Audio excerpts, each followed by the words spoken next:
Hello, hello, hello. Welcome to What's the Plan with Leah and Ezra. We're going to let people get started. Come on in. Let us know where you're coming from. If you're in an indivisible, Maine, Maine. Karen, Maine is first in nailed Ann it. Arbor. We've got a lot of folks. So this is the part where we all introduce ourselves because you can't organize with Sedona, each other. Tucson, Wellesley, Portland. I'm just gonna keep reading. Upstate New Upstate New York, York, Louisville, Lakewood, Wattsville. Indivisible. Here, I'm Oh, expanding. and I'm now it's moving expanding too the fast. menu so you It's can going actually too see fast it. now. Yep. Okay. All right. Marietta, Georgia. Ocean Pines, Maryland. From Maryland. Love the Let's see. emojis. A lot of hearts for y'all too. Oh my goodness. Sarasota, West Virginia. Oh, okay. It is going officially too fast, y'all. Going Great to too see the fast. emojis. It's great to be here. We'll talk about it. We were just with a whole bunch of Indivisible leaders from across the country this past weekend. We're with Reverend Barber on Monday for a really powerful event. We heard from Joni Ernst, the surprising news that we're all going to die. We'll talk about To that. be alarming. Very alarming for all of us. Um, and she's going to hear from us that her political career is going to die pretty soon. So that's going to be alarming for her. But sorry, I'm Scottsdale, getting Green ahead of it. Valley, Stewart, Florida, Tucson again. Ooh, a lot of Tucson folks in the chat. Junior. Okay, let's see. Curry, North Carolina, Indivisible Montgomery. Shout out to my town of origin. Um, Weston, Massachusetts, Lake Oswego. Uh, Gaithersburg. I have returned a package to Gaithersburg, Maryland before in my life. San Juan Capistrano. Let's see. Should we get into Redmond, it? I Washington. know Okay. we're going to have a ton of questions, and we do have some questions that came in from group leaders this time. So we're trying to do a better job of incorporating input that's coming in from you all, from the movement. We've heard that in addition to wanting to hear the questions that are coming in live and people voting live, you want to get some more substantive questions from folks on the field who are organizing. So we've asked organizers to work with groups and tell us if there are questions that are bubbling up. And if there are, great, we want to get to them. So we'll mostly handle questions that are coming in live, but we'll also intersperse that with some questions that are coming in from the movement, from group leaders. If you've never been here before, I say this every time. Welcome. Welcome to What's the Plan? I'm Ezra. I'm Leah. I'm turning it over to you right when you take a I'm sip. taking a sip. Perfect. We practice this every time. We don't. But it's great to be here. Look, you are part of a pro-democracy movement in this country. That's why you are here, I hope, or you're some MAGA infiltrator looking for interesting clips. And if you're a former MAGA who's interested in rejecting Trump, rejecting his tariffs, rejecting his attack on Medicaid, you're welcome here too. This is a broad-based, geographically dispersed, ideologically diverse movement of folks who don't want Project 2025, who don't want their Medicaid cut, who don't want a king. So if that sounds like you, if you're somebody who doesn't just want to hear about politics, but you want to participate in politics, if you're somebody who thinks politics in this moment is too important to be left up to the politicians, welcome. This is a friendly group. We're all trying to figure out what we can do wherever we are, not just consuming, but acting. So that's why we call it What's the Plan? Because we want to plan to act.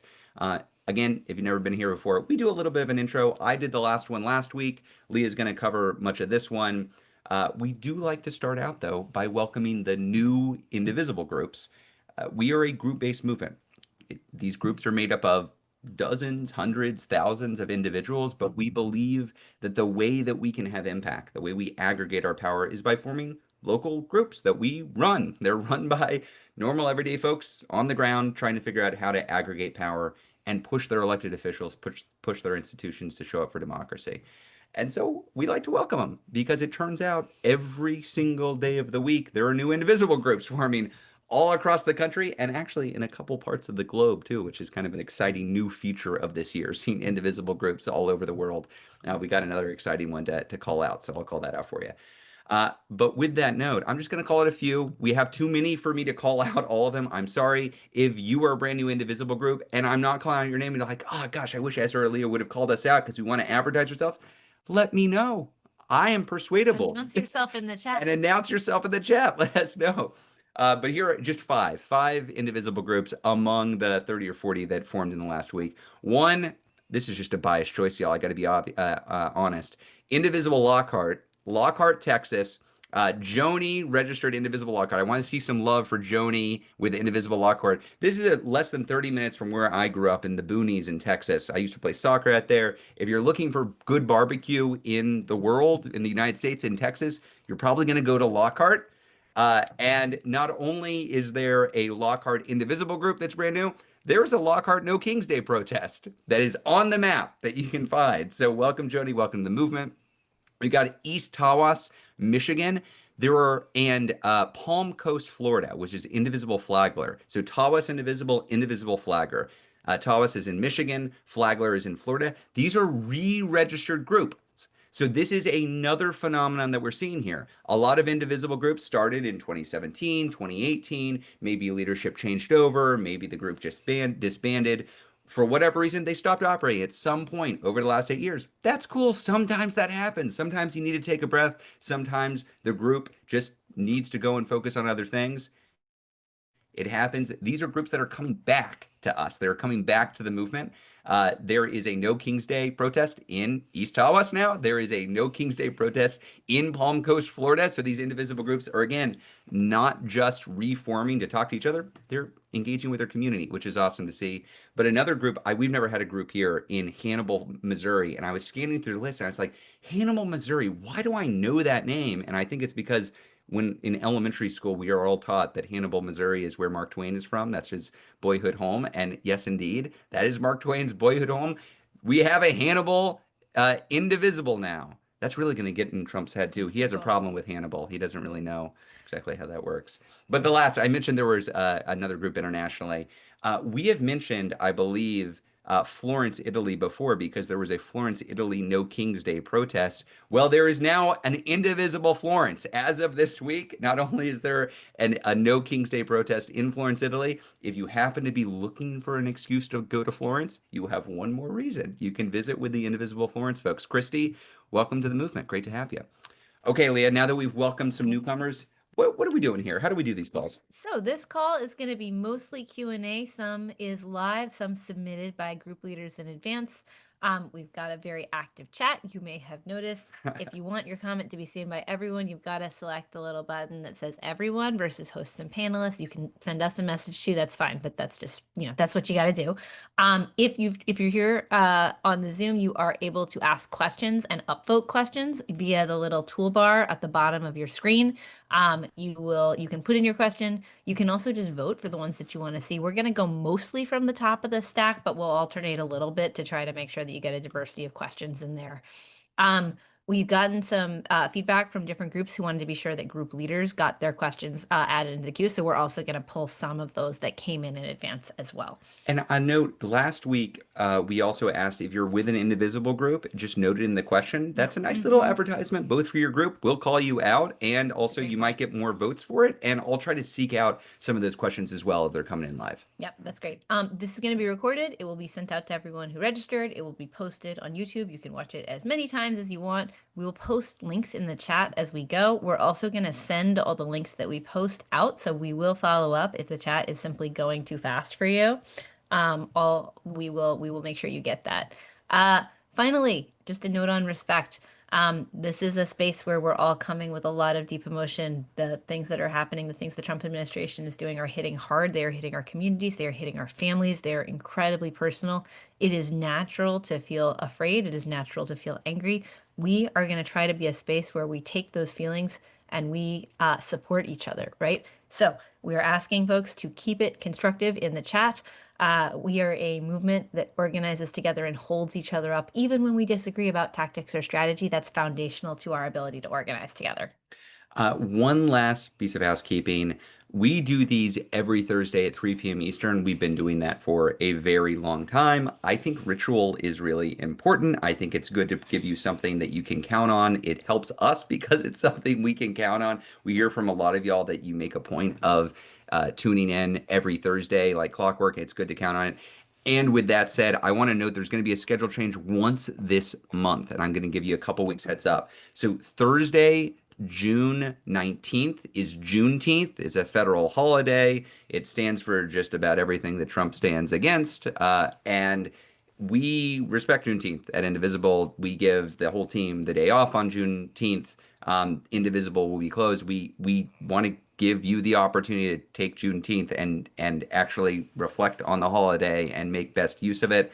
So instead of doing the What's the Plan on June 19th, Thursday, it's going to be a rare Wednesday, What's the Plan, on June 18th. The registration has already been updated, so if you're registering for it, you can register there. Like I said, we try to keep the Thursday sacred, but also we want to reflect reality and actually respect our staff and the team and make sure everybody gets the break that they desperately need because we're doing a whole bunch right now, and we want Well, to make sure people are charged up for what's to come. and we also want to be sure to honor Juneteenth, That's right? right. You know, this is a period of time when the administration is actively working to erase the symbols of Black America, Black That's right. history are in this country, actively trying to erase women, LGBT people from the administration. It's really important that we honor and that we celebrate these holidays and take that time. Indeed. So again, Wednesday the 18th at 3 p.m. Eastern Time. That's the rare Wednesday. What's the plan? And then we're back to our normally scheduled programming the following Thursday. With that, Leah, I went on a long discussion last week about how Elon is being kicked out of DC. We see the breakup of Trump and Elon today, Yeah. right in front of our eyes, which is pretty funny to see. We can get into that if there are questions. But that is a sideshow, I think, right now to the main event that we're leading up to, which is No King's Day, shaping up to be the largest protest of the year, certainly the largest protest in history.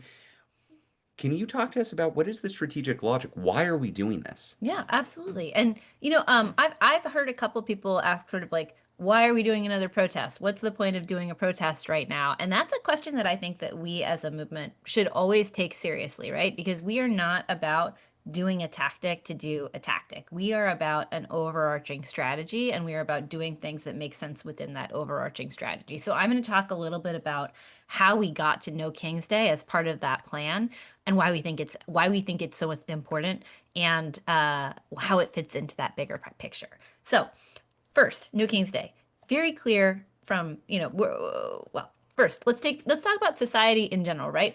We are in a moment, and we've talked about this with you a lot, where elite institutions are collapsing. There is this climate of chilled dissent. There are so many people, institutions, actors, billionaires who have made decisions to trim their sails, to obey in advance, to just generally do whatever they need to do to ensure that when this administration picks a target and starts to bully them, it's somebody else, Hmm. right? We are in this period of anticipatory obedience, is what they call it. And Donald Trump and his regime, they are doing the authoritarian playbook step by step. They are cracking down on media, business, higher education, on individual civil society activists and on civil society more generally who oppose them. So that is the context in which Donald Trump rolled out his plans for his birthday parade, right? And they have decided to make this big show of force. They are pulling together a parade that's going to damage the roads of DC. So it's going to take a lot of people and put them into a really uncomfortable position over multiple days in our armed forces so that Donald Trump can have people parachute onto the lawn of the White House and give him a flag for his birthday. Is that really happening? Yeah, Oh apparently. my I know, gosh. I Okay, know. I'm learning this with y'all. Yeah. So, and we should be really clear. This is intended as a sh it's a propaganda show as much as Yeah. anything else, right? It is a show of strength. It is linking the projection of power over the last 5 months with a military authority, and it is demonstrating once again that Donald Trump does what he wants. He spends your money how he wants in order to advantage himself. And so it's really important that that show of would-be force that there be a contrast with that, right? And that is where we saw the opportunity because this is going to be a narrative opportunity for someone. It is either going to be a story of Donald Trump's strength or it is going to be a story of a feckless, corrupt, would-be authoritarian who is spending money on his own party while across the country, broad popular opposition demonstrates that we are actually the ones who are reclaiming American values, that we are actually the ones who are finding and building community, that we are actually the ones standing together to reject corruption, to reject authoritarianism, to reject divide and conquer politics, to reject their attempt to steal our money and spend it on themselves. There is a viral poster that has been going around that I absolutely love. If there's, and it's at the top, it says if there's money for a parade, there's money for Medicaid. And I think that really sums it up, right? These are people who are telling us that there is not money for the fundamental things that help keep kids and elderly people in this country alive at the same time that they are spending money on Donald Trump having his own massive, unprecedented birthday parade celebration. We got to make that point clear, and that is what a mass mobilization can do. And so that's the first piece, is the narrative. The second piece is this brings new people in, right? We are a movement that depends on oxygen, um, and media attention are important for bringing people in. We know, because we're looking at the polls, because we're in our own communities, there are more people out there right now who do not like what is happening than are currently in motion. We want to extend a big, fun, open invitation to those people to join us. We want to come up with creative ways to make sure that when they're out, we pull them in and we get them involved in a sustainable way. We're going to have some ideas on that. If you are a host, we're working on ways to make sure that the people who show up, they're going to stay involved and stay in motion.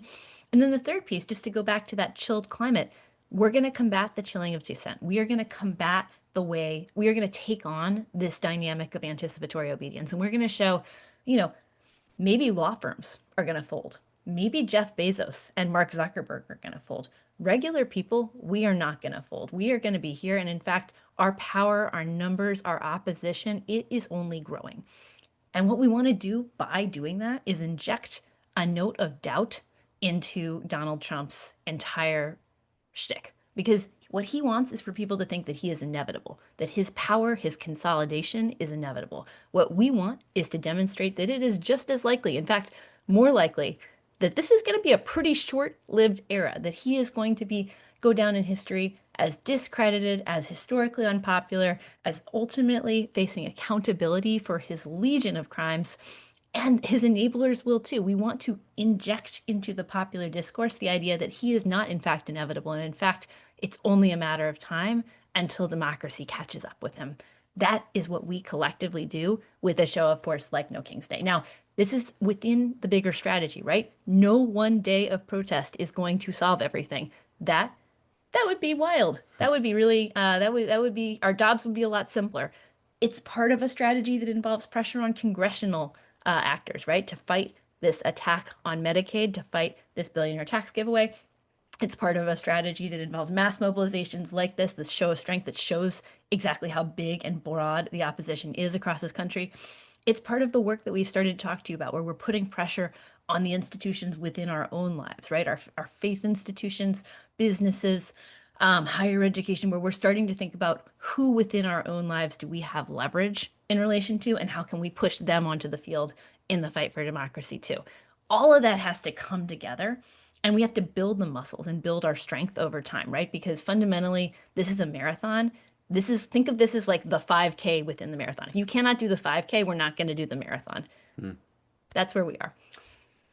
You got a lot of love in the chat, Leah, and a lot of emojis. I just want to point out, but I think a lot of people are pumped and understanding the logic. But just to repeat back, one, this deprives Trump of narrative opportunity. He wants to look like he is the country. He is the power. This makes him look small and weak, and the people actually in charge. Two, this is going to bring new people in, not just activists, not just the people currently on this Zoom call, but we get to break through. I saw Rick Steves was posting about this just yesterday.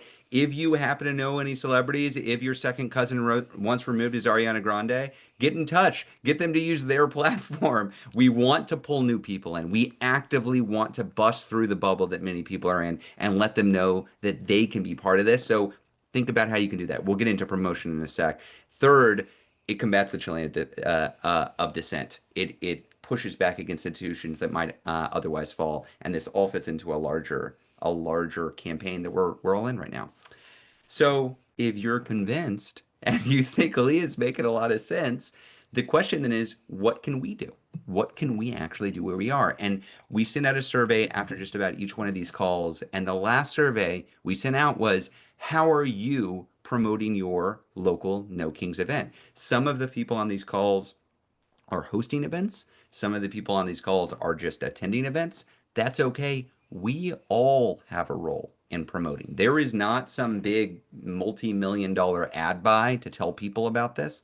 If we are going to get the word out, we're going to get the word out. That's how this is going to work. It's going to grow organically. Now, it already is. There are more than 1,600 events all across the world. Look, you heard that right. 1,600 No Kings events that have been registered. 5 continents so far. 5 continents, 10 countries. By comparison, Hands Off, which was incredible, an amazing event in April, had 1,300. And we've got more than a week left before we actually close this off and we actually show up. So 1,600 events, red states, blue states, purple states, rural areas, suburban areas, urban areas, United States, North America, Europe, South America. We're all over. But events are one thing, and getting people out is another. And so it is all of our job to get people out. We did the survey asking what people are doing. I want to just I'm going to follow up to this call. We're going to send out a summary of some of these ideas, but I want to give you a sense of what people in this movement are doing. Some basic common sense stuff. One, social media blitz, daily, weekly posts on whether it's Facebook or Blue Sky or Instagram or TikTok. Putting we recommended this last time in Blue Sky. If you put a little X and the king emoji in your handle, it lets people know you're part of the movement. You're out there. You're doing it. It's not killer. It's not going to take care of the whole problem, but it helps build momentum. Email list and text chains. Probably everybody here is on a group chat. They're on a group email list. You're part of newsletters that you can email into. You're part of chats that are going on. Let people know. Just let them know. Hey, I'm showing up at this. I'm going to be at my event locally. I'm going to be there. Great. The simplest thing in the world, the thing that human beings have been doing for 200,000 years, word of mouth recruiting. Letting people who you come into contact with where you're going to be on Saturday. What am I up to on Saturday? Oh, I'm showing up in the No King's Day protest. Make this part of your conversations over the next week. We're fighting for democracy, y'all. The way we're going to do this is by letting other people know that we're fighting for democracy and they're welcome. It's I know it sounds basic, but this came up again and again and again in responses, and it's powerful. Some other things, flyers, posters, yard signs, actually putting it in the press. We've seen some people take out postings in their local press. We've also seen a lot of visibility action. So bridge overpass banners, visibility brigades on highways, sidewalk chalk. We've seen a lot of people work with their kids and their grandkids to go out and chalk up the sidewalks to just advertise on high traffic sidewalks that No King's Day is coming up. Um, there were a lot of other kind of interesting creative ideas I just want to call out before we get to the questions. Painted rock drops. Somebody talked about having 50 rocks hand painted with No King's Day 614 and then just scattering them around parks so that people find them and see there's a cool thing happening. And then this is an organic thing going forward. We heard of Burma shave sign strings. Do you know this? Where you have several, Love this. it's very cool. You have several like kind of little billboards, and as you walk by, it points, it gives you a message, and the message is about No King's Day. But each billboard or each sign reveals a new part of the message. It's creative. It gets attention. It makes people actually stop for a second and say, "Oh, that's kind of cool. Maybe I'll show up." I'm going to follow up with much, much more. We want to get to Q&A, but just know there's not going to be a survey coming after this. Instead, we're going to follow up with this very short report on what we're hearing from the movement of how people are getting out the word. Our ask is this: instead of filling out a survey and giving us input this time, spend some time between now and next Thursday doing one or two of these ideas to get the word out. That's our ask. One or two of these ideas, try to recruit for your local No King's Day. I'm not asking you to recruit for the whole thing, but you've got a No King's Day that could have 2 or 3 more people come if only they heard about it. So get in touch with Ariana Grande or do some sidewalk chalking or put up some billboards or send an email or post to your social media. You have the ability to get the word out. We need your help. Okay. With that said, we spent a little bit more time on the intro than normal. Apologies. Let's get to Q&A. Please start voting. We have a first question, the highest ranked question so far with about 500 votes from Indivisible Albuquerque member. Daphne says, yesterday, Senator Chris Murphy said, quote, "We can't be preparing for the 2026 election. It might not come. All of our focus right now has to be on protecting the democracy, about stopping the corruption." This is a strong statement from Senator Murphy. Do you agree that the 2026 election may not come? If not, why? If so, it seems like the movement is still too tepid to protect democracy and stop corruption. What do you think, Leah? Well, first of all, I will say I've really appreciated how Senator Murphy Yeah. is raising the alarm in a body of people who, frankly, are not alarmed enough. I think that is an important and valuable contribution. I would offer a slightly different way of framing this, which is that we got to live in two worlds at the same time, right? Two versions of Earth. Okay, Earth one is like normal Earth. We are doing advocacy to try to protect our legislation that we care about. We are preparing for elections. We need to do all of those things. We actually have to keep doing those things. We have to fight like hell to stop the billionaire tax giveaway and protect Medicaid. We have to prepare for things like the Virginia. Am I switching around in my No, I was seats? just protecting the guitar. I'm gesturing. The guitar is in danger. Um, we have to go big in Virginia in the fall, right? In their election. So we've got to do that stuff. And part of the reason why it's really important to do that stuff is because we also have to live, we're also living in an Earth too, right? A place where the old rules don't necessarily seem to apply, a place where an authoritarian would-be government is trying to max out its powers, testing constantly what it can get away with. And part of the way that you stop it from getting away from part of the way you stop it from getting away with things is by continuing to be outraged, continuing to expect what you can expect from Earth One, which is that we will have elections, that they will proceed, that the people who win the votes will take office. You actually have to manage and maintain those expectations because the moment we say, oh, well, we're not even going to have elections, we've actually given them a bunch of power they don't have. Elections are administered by states and localities. The federal government is not in charge of elections. This does not mean that they are not going to try all kinds of shenanigans to steal the election. They absolutely are. We have to be prepared for that. The way that I've heard people talk about this is you need a plan to win the election. You need a plan to ensure that the results are effective are verified, and you need a plan to ensure they're honored. We have to do all of those things, but we can't start by conceding any sense that they have the power to successfully steal it. We actually have to first build the kinds of majorities that are going to beat the heck out of them at the polls, and then build the kind of movement coalition that's going to be capable of ensuring that those results are honored. You're here. You're here. And just another plus one for Chris Murphy. You know, we talk a lot about the fight back faction of the Democratic Party. And there's the fight back faction, and then there's the dead dog Democrats who say you should roll over and play The dead. dead possum. No, dead Dead, dog, dead roll what? over and play dead. Oh, okay. Yeah. Oh, I Oh, thought it you was a think it's possum. possum? Well, Carville wrote about a possum. Carville? Yeah, James Carville? No, he said, well, I mean, in any Okay. case, choose your analogy.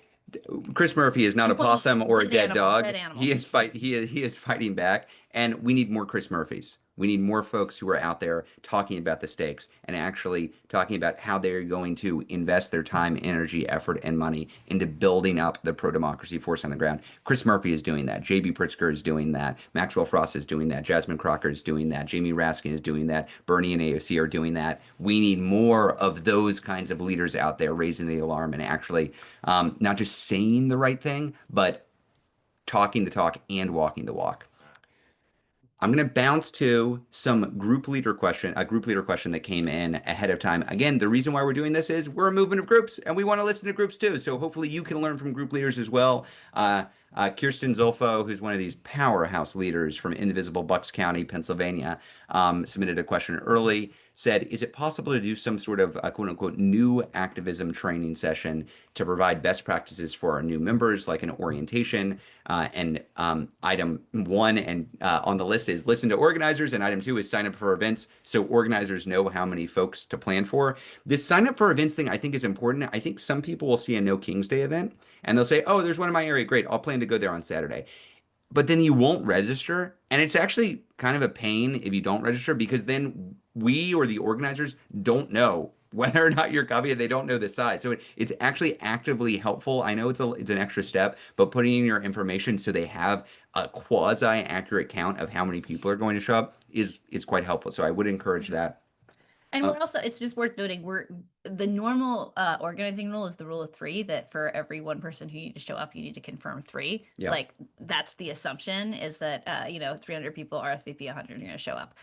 That is not how things work in the current moment. In a wave moment like we've been in, many, many more people sometimes show up than RSVP'd. And so, for example, with hands off, we were prepared for people to go and have any number of challenges with local events, but the overwhelming biggest challenge we heard from people was that way, way, way more people showed up than they were planning on. And so that is, which is a good It's problem, a good but problem. it can still be a problem. So RSVP to your events. We want the right number of porta potties. Right. Want the right number of support staff that's out there or support volunteers who are out there. So it is helpful. I do like, so one of the things that we do for new Indivisible group leaders is a regular new training. We haven't done one as much for you're brand new to activism, you've never been in this movement. What do you like? Here are some basic things you should know about how to be part of Indivisible group.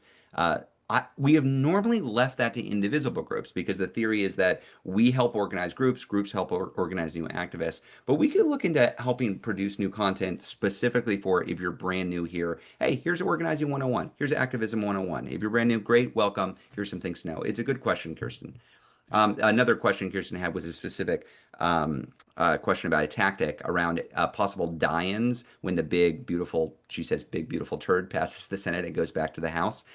I would be particularly interested in it. So die-ins, if people aren't familiar, it's a tactic where you go in, you act as if you are dead. We did this for the fight to save the Affordable Care Act. It got a lot of press around the country. We also said saw the use. Another interesting tactic was the use of fake body bags to illustrate the actual human toll of legislation that MAGA is pushing forward. That can also work. I would be particularly interested for indivisibles in Iowa.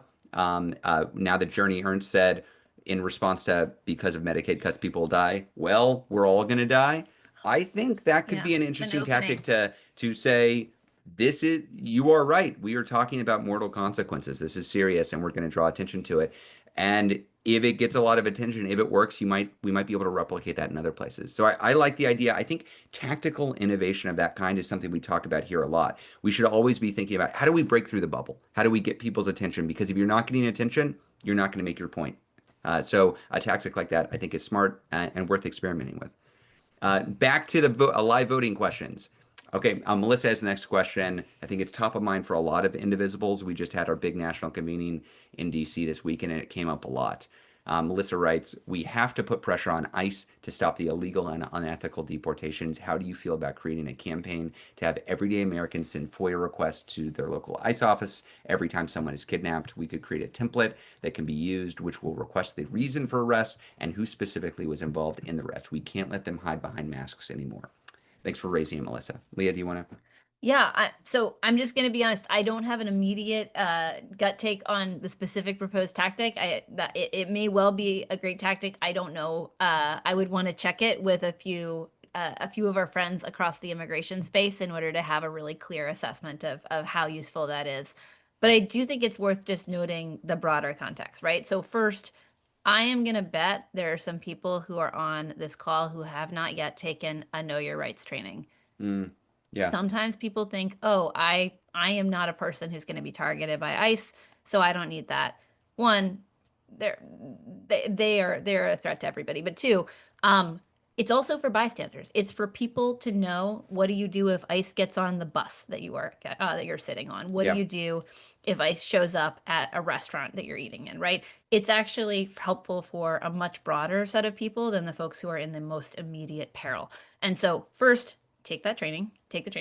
Second, I think this is a place where we've got to get thoughtful about what are ways of putting pressure on enablers, right? So, and or what creates conditions for safety. So, for example, we have got a guide around schools and making sure that your school is doing what it can to protect its students and to protect its space from ICE. We've got many people, and I'm seeing some of them in the chat who are involved with campaigns around Avelo Airlines, which is doing some of the deportation flights. This is this is an enthusiastic endorsement of trying to get really thoughtful and creative about what are the ways in which we collectively demonstrate that ICE is not upholding our values and oppose their ripping apart of our communities. We've had some other actions around, for instance, pushing school boards to make schools safe from ICE raids. What's Oh, and we've got a great Democratic Attorney General's resource as well that's in the chat. So thank you. And So yes. here's what I think we can commit to doing in the immediate term. So like I said, we follow up these emails with, hey, here's a transcript, here's a recording, here's some resources. Why don't we collect all of the resources we have put together thus far on combating the Trump's deportation force, his ICE, and what people can practically do in your community, and we'll just put it all in one place and up it after this. I think that's an immediate thing. And if there are gaps here, if there are more things I'm sure we could be doing, let's let's work together to figure out how we can best approach this. A lot of this is going to be local because that's how we're going to have to show up. ICE is not showing up just nationally; it's showing up in San Diego, it's showing up in Minneapolis, it's showing up in communities. But there's a framework, right? There's a framework that we want people to be able to use and develop their own tactics locally. So I think it's a good push. It's something we care a lot about. Indivisible has a long history of showing up for immigrants when they're under attack, from the original Muslim ban to the family separation in 2018 to fighting against the wall funding, and just this week we've heard Trump now attacking immigrants with his new ban. So please stay on this. We're behind you. We want to do as much as we can to support groups. I'm going to bounce to another question that came in ahead of time from Sharon from Indivisible. Do something NCR. Love that. This is in Virginia. She says, "Do we have any data supporting the perception that the protest/resistance is skewing to 40 and older? It seems to be the perception, but wasn't sure if we had data on it. Want to confirm before I dedicate effort to drawing in younger folks." Uh, so I'm trying to think if I've seen data, but go to a protest. Go to a hands-off protest, go to a town hall protest, go to a Tesla takedown protest, or go to a one of the Indivisible's Musk or Us protests. You will see disproportionately Gen X and Boomer out there. That's the population we'll see out there. If you look at indivisible groups, you will see that's disproportionately too. We have a strong and mighty number of millennials who are organizing within Indivisible, and a vanishingly small number of Gen Z who are organizing. So if that is your perception, I'm not going to tell you that's wrong. That is our perception as well. And I do really think Hands Off was incredible. I think Hands Off was powerful. I think Hands Off sent a great message, and it busts through just the normal circles we're in. And also, we weren't getting everybody out there. We really weren't. And we should do more to reach out to younger audiences. And I do mean under 40 younger is great. Millennials and younger is great. I would love to have college students come out. I would love to have 25 years old year olds come out. But really, even reaching out to millennials and figuring out, how do they need child care support? Do they need what kind of things will make it more attractive for them to be part of our groups and show up? We should be doing that, because while I love having Gen X and Boomers out there, we want everybody to come out. Some of this is just their orientation. Maybe they got jobs, they got school, they've got busy lives. This isn't what they're focused on. But some of it, they're just not hearing about it. They just don't even know that there is a No King's Day protest, or back then there's a hands-off protest. At National, I've talked about this a lot. We're trying to invest more and more in emerging non-political media, podcast influencers. We have a whole strategy around trying to reach out to younger populations now, but it can't just come from us. It can't just come from us. We're not going to do this on our own just through a national operation. We need your help. We need your help reaching out. So Shannon, I hope you do actively try to reach out to younger populations. I will not dissuade you from that. I hope you do. I hope it's successful. I hope we build up a set of best practices for how we can best do this. I agree with all that. And also, with a lot of love, I see a few older folks in the chat saying not so loving things about older folks. This is also an affirmatively pro older folks Oh, organizing movement. absolutely.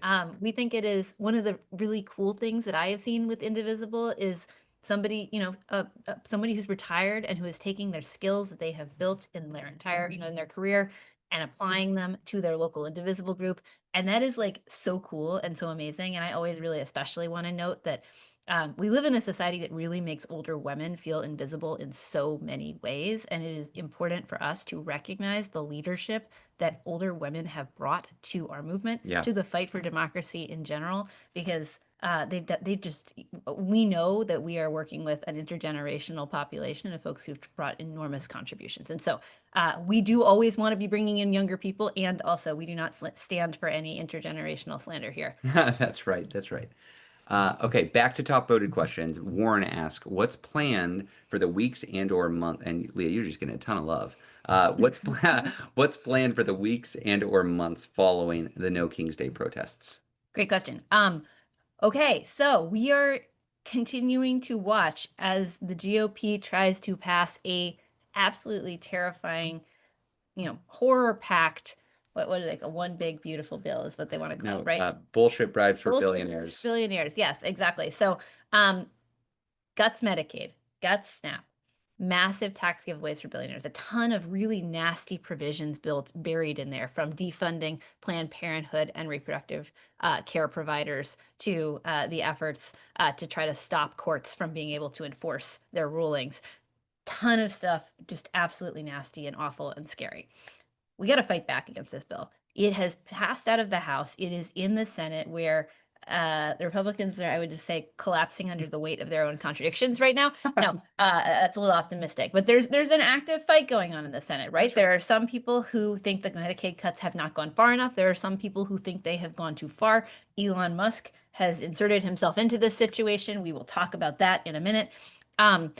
It's a live fight in the Senate. They have set a goal of trying to pass it by the end of this month or July 4th. They keep on setting goals and they Yeah, keep on failing and then they keep on moving it back, which right. is good. It's Well, good but that I mean, but they've actually been moving pretty close to their goals so far. Like no, more recently, but more they recently. tried to get it through in March and April and they couldn't get it Yeah, done. okay, that's fair. But the point being, we've got to really, really, when as we go from no kings, and we kind of like pull in as many people as we can, we got to keep the pressure on in the Senate and in the House, right? Because after they pass it in the Senate, they're going to make a bunch of changes. They're going to pass in the Senate. It's got to go back to the House, and that is the up or down vote that they're going to have to do. Well, it's not the up or down vote, it's conscious, but point being, everybody who is currently every Republican in the Senate, every Republican in the House is going to have to vote on this bill again. And so we absolutely have to keep the heat on them. We want to drag this out for as long as possible. We want to make them spend as much time as possible having the headlines be Republicans fighting each other about how big of a Medicaid cut they are going to impose on regular people so that they can give your money to billionaires.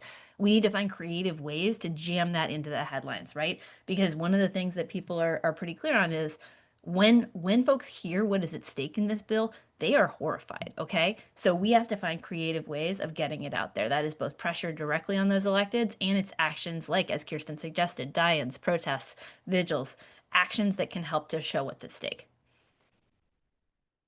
Yeah, indeed. I think July 4th is a real opportunity there Yep. when these members of Congress are showing up, kissing babies and appearing in parades. Like, don't let Mm-hmm. them show up in public. Put Yep. that pressure on.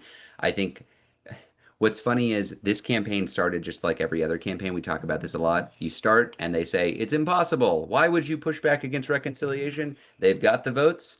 And then as you put on pressure, as it delays, as they try to come together in a coalition, as it becomes clear that it's going to be tough, it starts to look like you might win. And then eventually, sometimes you do win. Sometimes that pressure does win. I can't guarantee that they're not going to ultimately come together to cut taxes for billionaires. They might. They like to do that. But we don't know. This is a live fight. So we should keep the pressure on right up until it's either it's a done deal and they're done or we successfully kill the bill. And both of those outcomes are possible. That's right. Okay, Florence asked, and I can answer this quickly. Great to see the billboards are going up in red districts where Republican representatives voted to decimate Medicaid. Plans to expand where the billboards are going up. Are there future plans to call out Republican propaganda being broadcast on news streaming platforms? Examples, ads, propaganda shown during CBS Morning, lying about the wonderful things Trump has done. I've only seen a handful of broadcasts on news streaming platforms, just a few groups reminding people of how much Trump et al. Have hurt them and will continue to do so. Love to see more. The quick answer is stay tuned for billboards. The billboards have been very well received, I would say, by the movement, and so we are actively considering more work on billboards. So yes, for folks who aren't aware, we are running billboards with the support of local Indivisible groups in congressional districts where the Republicans have voted for this terrible reconciliation bill to make clear to folks that they have done this. You will see more of this kind of action. But your overall point, Florence, is really, really important because we can get caught up into the back and forth between Donald Trump and Elon Musk, and I love doing that because it's funny because they're exploding and they're both terrible people, and we like to see their relationship fracture. And in fact, that was one of our goals when we started the Musk or Us town halls.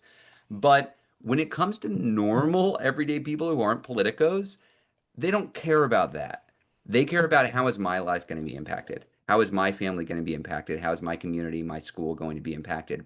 And so talking about the real human harm caused by this Republican administration, these Republicans in Congress, and this reconciliation bill, that's the path.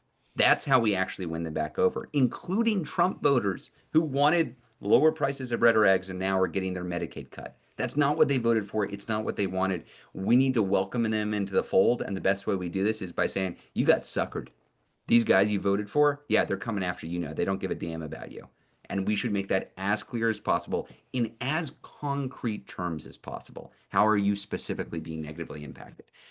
The cuts to Medicaid is really, really coming through. The reason why you're seeing Republicans squeamish now, the reason why you're seeing the infighting, they know how unpopular it is.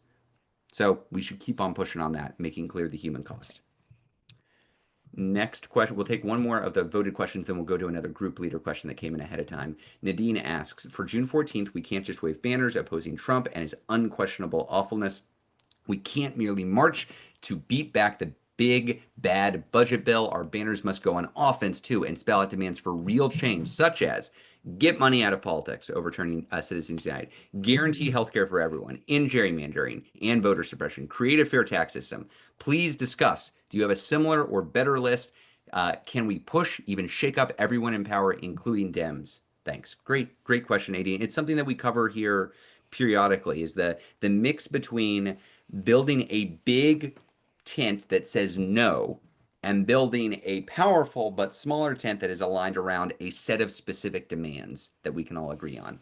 Leah, thoughts on Nadine's specific version of this question? Yeah, yeah, absolutely. Well, so first of all, what you bring with your sign is 100% up to you, and we are totally pro signs that push on what we need, not just what we don't want to see, right? So 100% get money out of politics, end gerrymandering, give like health care for all. Yes, go for it. We want people to, the entire point of the kind of like big tent is about people coming out based on whatever brings them out, right? We're not saying this is only one issue and we're all here and you need to be focusing on this one thing and this is the policy. We are saying we are a big, broad movement of people who are opposing what is happening. We may want different things, but we're actually collectively throwing in together.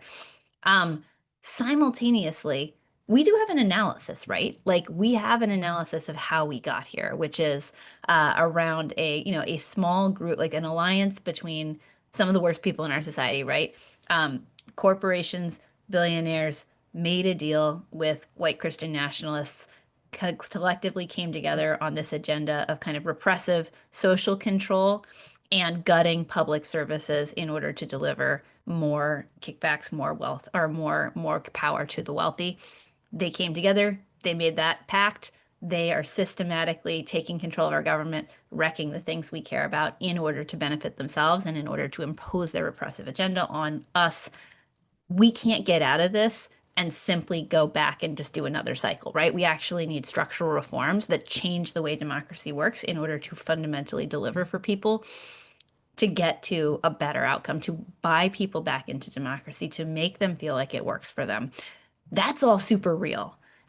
It's not necessarily what we're trying to push on right here in this moment with these protests. For these protests, we are focusing on how do we get the biggest possible coalition of people who are going to say, this, what is happening, this is wrong.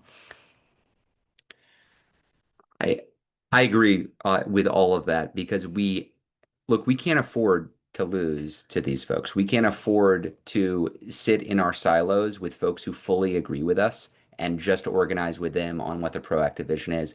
Maurice Mitchell, the head of Working Families Party, was out at our national convening, and he said this before, but I think it's a really powerful comment that if you're sitting in a room, if you're organizing in a room, and everybody in that room agrees with you right now, your room's too small. You need to be in a bigger room. You need to be in a room with people who disagree with you. Right. because we don't have enough people just on our own. We don't have enough people who fully agree with us on everything. We need to get comfortable organizing with people who don't fully agree with us. And we do that in this moment in part because we recognize a harsh political reality. We lack the House, the Senate, and the presidency, which means we lack agenda setting power. We cannot put an agenda on the table. So we, right now in this moment, can answer the simple political question of the day. Do you want a king or do you want a democracy? We can fight amongst ourselves about what that democracy ought to deliver, what the coalitions within that democracy ought to be to make up the future Democratic majority. But right now, the question whether you're in DSA or you're Matt Iglesias or you're a moderate or establishment or you're conservative Dem or you're a former Republican or you're an independent, you should be able to agree that we don't want a king. Yeah. And we are all aligned on that.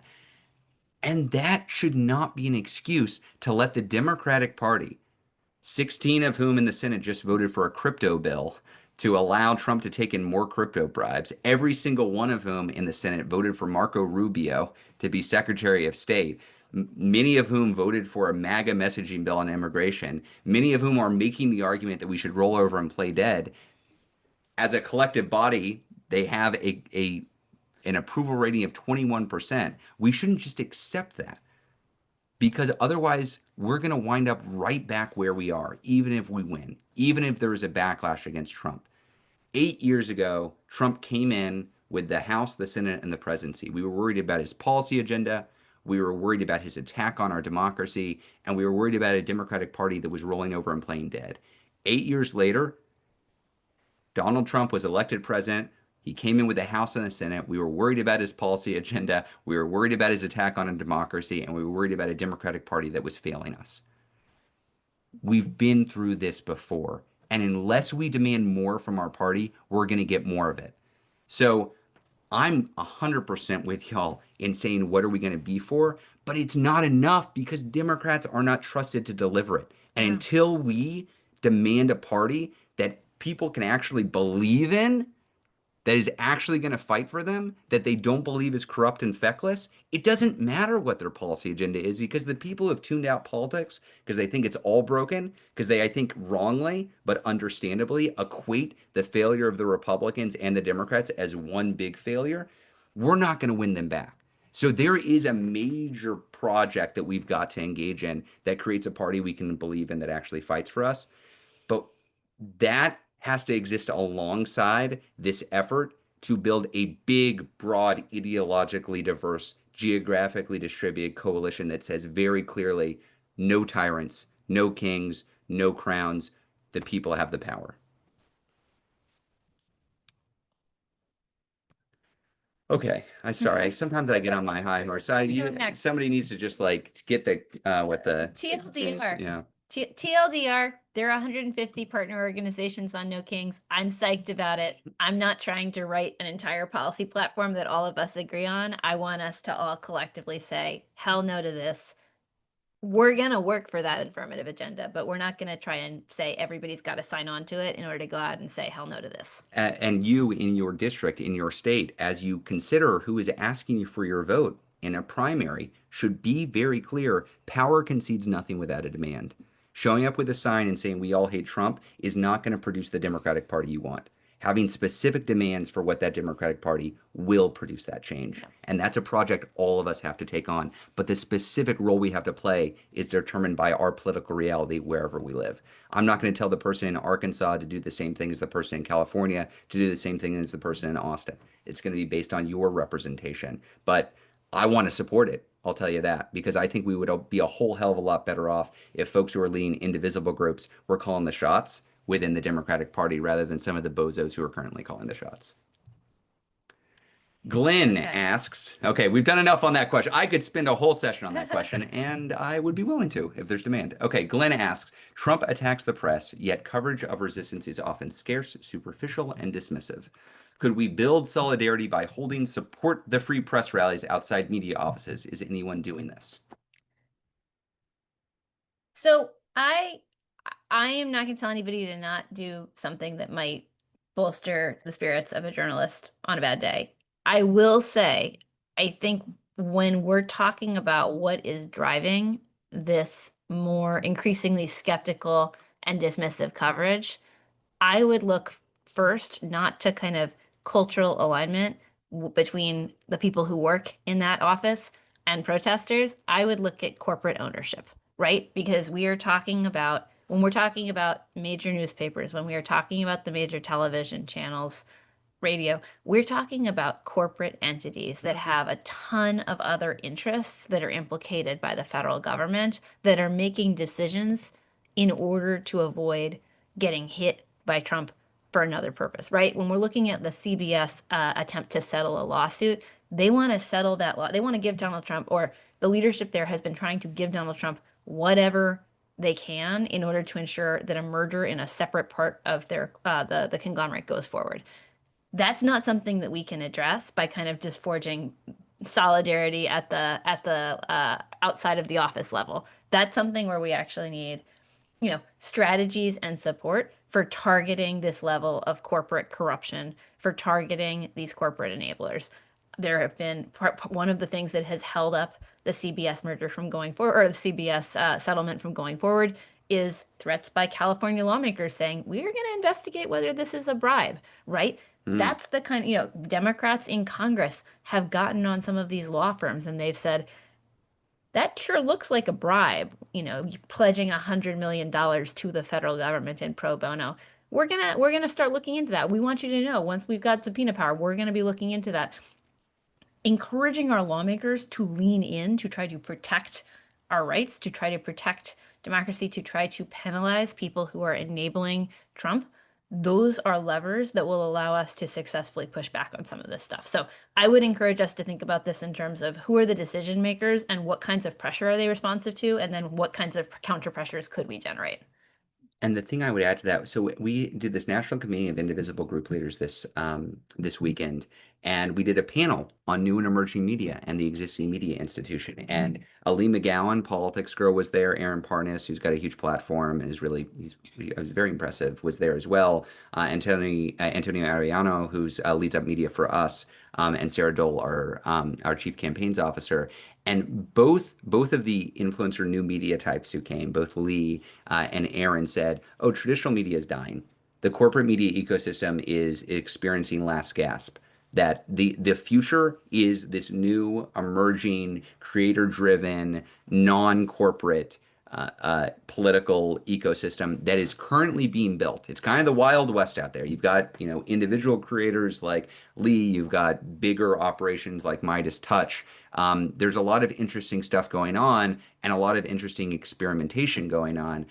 I think us as pro-democracy organizers, we need to be actively investing our time, energy, effort, attention into those sources.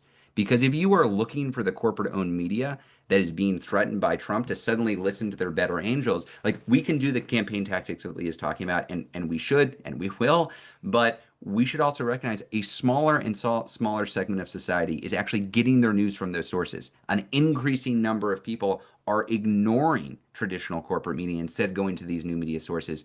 Let's reach them there.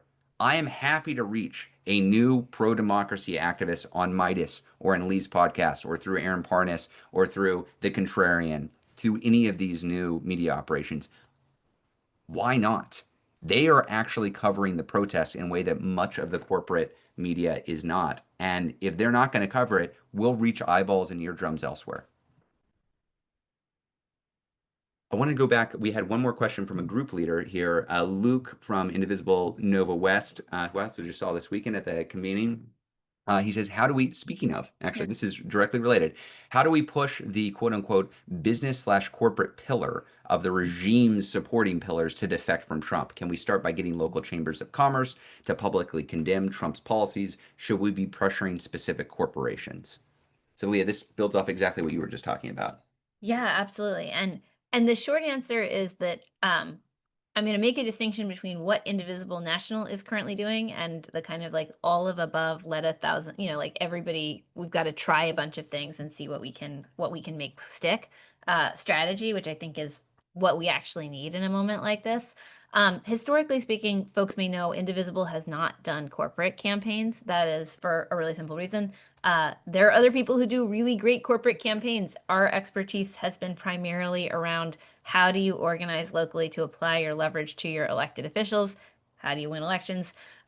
We wanted to kind of, we didn't want to do everything for everyone, and we didn't want to do corporate campaigning poorly. We are thinking and we'll be talking about this more in the coming weeks. We are now thinking about more generally in a moment when a would-be authoritarian regime is pushing on all fronts. How do we encourage everyone to use the leverage that they have as a consumer, as a member of a faith community, as a higher student or an alumni of a higher education institution, as a general member of your community? How do you actually think about all of the different ways that you could be pushing different actors onto the field in the fight for democracy? And this is a great example, right? Can we get a local chamber of commerce to condemn Trump's policies? Now, is it important to issue a statement on its own? No, it's not. But it's part of creating a broader climate and getting more and more constituencies that have skin in the game in pushing back against these policies, right? It's part of actually building back the kind of intermediary institutions that in 2017 actually did a really important job of stopping Donald Trump from consolidating in his first term, and that we've seen missing in action this time around.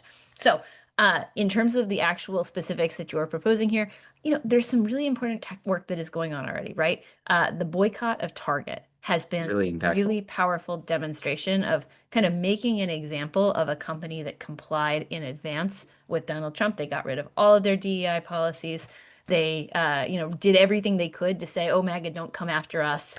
And, it's a company that's presented itself as socially responsible. It's a company that's presented itself as caring about equity. A big, broad corporate boycott or a big boycott is something in that situation that is both really appropriate and also signals to a lot of other companies, hey, you could be next. So throwing in on some of those, I've mentioned Avelo Airlines as another target I'm that a very bunch interested. of local indivisible groups have already been involved in. We're gonna be looking at and trying to push forward some additional thinking here. I don't have it all for you right now, but in general, I think we're looking at a more is more approach for this immediate period. And let me just say, we're very heads down on No King's Day and trying to make that Yeah. as big a success. But this idea of targeting the pillars of support for democracy, whether that's media, universities, law firms, businesses, this is where our heads are right now. It is where our heads are. And so you're going to see a lot more from Indivisible in this vein. Yes, we're going to be fighting reconciliation. Yes, we're going to be doing advocacy in Congress. But this, I think you're going to see more development from us pretty soon. We talked a lot about this and the National Convening of Group Leaders this past weekend. I want Let's to. maybe I'm close going to out with take. Christine's Well, question. I want to actually cover Nancy's question too. So we're going to Okay. do two really quick because I think Nancy's question hits at the heart of No Kings, some of the framing of No Kings. But Christine's question is really good. If so, she says the regarding the BBB bill, even though it sounds like Elon is singing our tune now, I believe he's not on our side. That's a good. I agree with that. He's on Elon's side, meaning that he's complaining because he's not getting enough of what he wants for himself. How do we convey this message broadly? I hate for folks at the end of the day to end the Tesla takedowns or to start supporting him.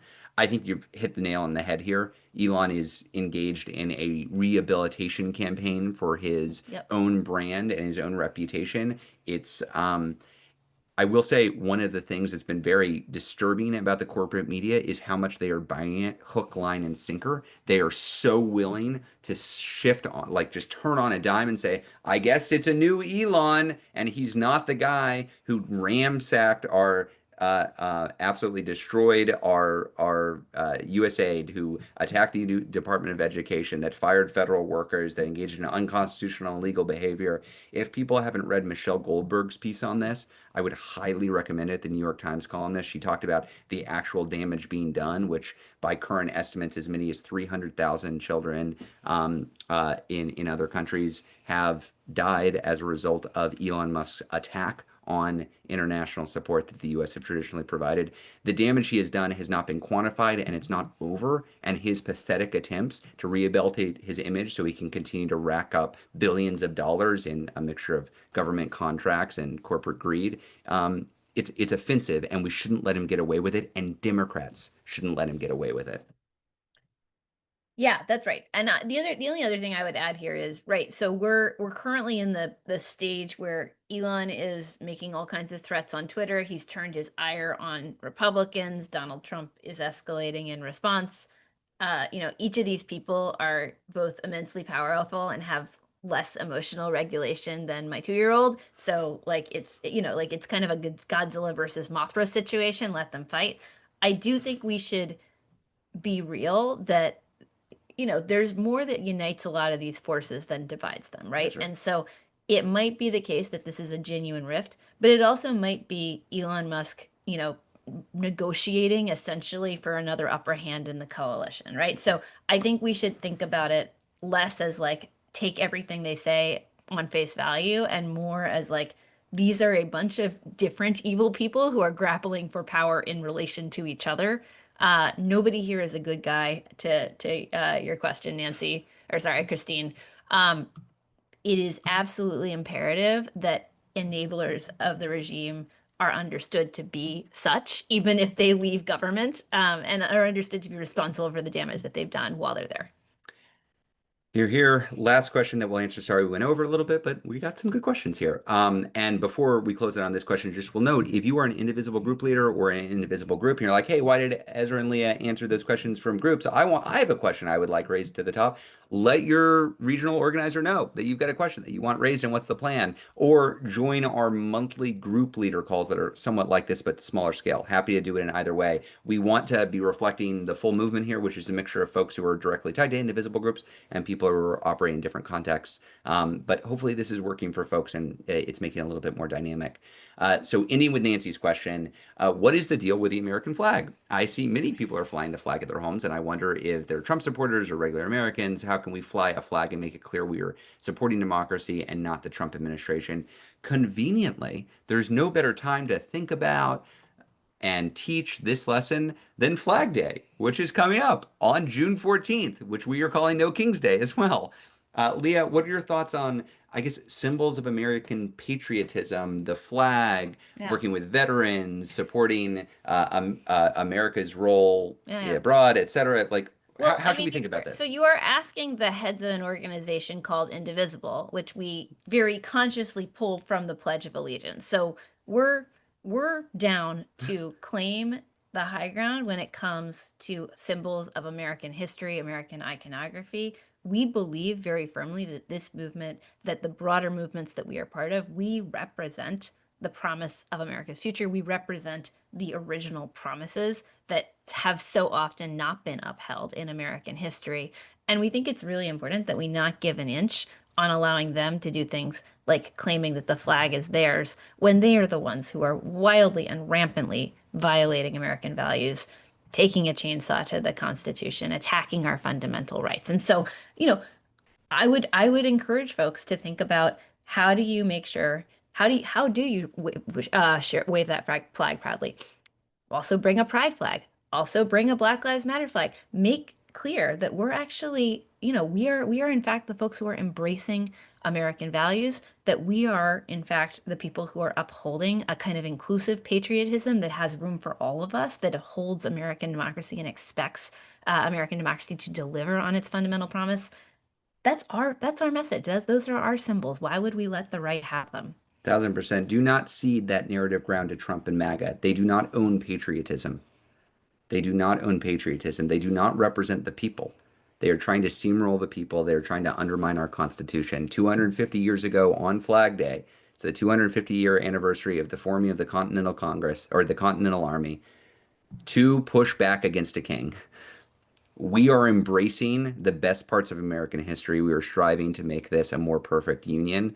We should proudly wave the flag. We should proudly reflect our our desire to actually represent the full breadth of the American public in our actions. We're working very closely with veterans groups as we build for No King's Day, and I want to call out one, Common Defense. They ran a poll over the last week. People might have seen it. We'll send it out. They polled veterans on whether they supported activating the military to orchestrate Donald Trump's birthday parade. Overwhelming majority, 70% said no. 70% of veterans said no, we should not be doing that.